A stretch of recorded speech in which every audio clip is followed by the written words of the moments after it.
महाराष्ट्र शाही न्यूज मराठी, बातमी मागची बातमी, शोध सत्याचा। गेली 10 वर्षांपासून आपल्या 24 तास सेवेत असलेले अत्यावश्यक व तत्पर सेवा देणारे माऊली ॲक्सिडेंट व मल्टीस्पेशलिस्ट हॉस्पिटल आळेफाटा डिजिटल यंत्रसामुग्रीसह आपल्या सेवेत सदैव तत्पर। वेदनारहित उपचार हाच आमचा विचार। सर्व सुविधायुक्त अत्याधुनिक अस्थिरोग विभाग, मेडिसिन विभाग, मेंदू मनके विकार विभाग, जनरल सर्जरी विभाग, स्त्रीरोग विभागासह सुसज्ज ऑपरेशन थिएटर्स, अंतरुग्ण बाह्यरुग्ण विभाग, सर्व सुख सुविधा असणारे अतिदक्षता विभाग, सुसज्ज operation theatres, emergency medical service, digital x ray, computeriser pathology laboratory, जलद ॲम्ब्युलन्स सेवा उपलब्ध। आमचा पत्ता मातोश्री प्लाझा आळेफाटा पुणे नाशिक रोड तालुका जुन्नर। संपर्क doctor Mahadev Wani, director Mauli hospital Alephata 99 70 96 22 59 व 88 88 73 14 14। मायबाप जनतेला विनम्र अभिवादन। जय महाराष्ट्र। आज महाराष्ट्र राज्याचे शालेय शिक्षण मंत्री तथा माझे राजकीय गुरु मार्गदर्शक दादासाहेब भुसे साहेब यांना भेटण्यासाठी मी मालेगाव या ठिकाणी आलेलो होतो। मालेगाव या ठिकाणी येत असताना अतिशय महत्त्वाचे मुद्दे घेऊन मी या शैक्षणिक वर्षाचा प्रारंभ जून महिन्यामध्ये होत आहे आणि या शैक्षणिक वर्षाचा मुद्दा लक्षात घेऊन काही प्रश्न घेऊन मी माननीय दादासाहेब भुसे साहेबांकडे आलो। प्रश्न पहिला आहे की नवीन शैक्षणिक वर्षामध्ये शिक्षण विभागाकडून इंग्रजी माध्यमांच्या शाळांच्या बाबतीत एक समान फी ठेवली जावी।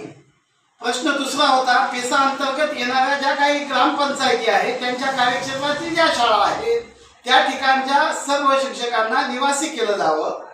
प्रश्न क्रमांक 3 होता की शासकीय अनुदान घेऊन अनुदानित आश्रमशाळा तयार झाल्या, त्या आश्रमशाळा त्याच गावात भरतात का, त्याच गावामध्ये शिक्षण चालू आहे का, त्या गावामध्ये फक्त भौतिक सुविधा असलेल्या इमारती उभ्या आहेत, विद्यार्थ्यांचा आणि शिक्षकांचा तपास नाही, ते तपास कार्य हातामध्ये घ्यावं आणि या ज्या काही आश्रमशाळा आहेत त्या स्थलांतरित होऊन कुठे नेमकी गेलेले आहेत, कुठे भरतात याचा विचार व्हावा।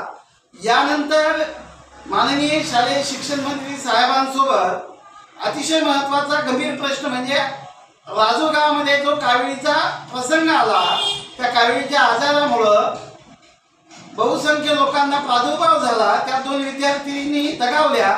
भविष्यामध्ये राजूर परिसरातील सर्व शाळांना एरोवॉटर प्रकल्प हा बसवलाच जावा आणि शुद्ध पाणी दिलं गेलं जावं आणि शुद्ध पाणी हे प्रत्येक मोसममध्ये दिलं जावं, ते कंपल्सरी केलं जावं, ते तपासलं जावं, याची सुद्धा मागणी माननीय शालेय शिक्षण मंत्री साहेबांनी या ठिकाणी केली। माझ्यासोबत राजूर विभागातील जे काही शिवसैनिक होते, मग पुन्हा ढगे असो किंवा इतर सगळे शिवसैनिक, आम्ही सगळे उपस्थित होतो। सकारात्मक दृष्ट्या शालेय शिक्षण मंत्र्यांनी त्या बाबीचा विचार केलेला आहे आणि निश्चितच येत्या काही दिवसामध्ये अकोले तालुक्यातील प्रमुख महत्त्वाच्या काही शाळांना अचानकपणे माननीय शालेय शिक्षण मंत्री भेट पण देणार आहेत।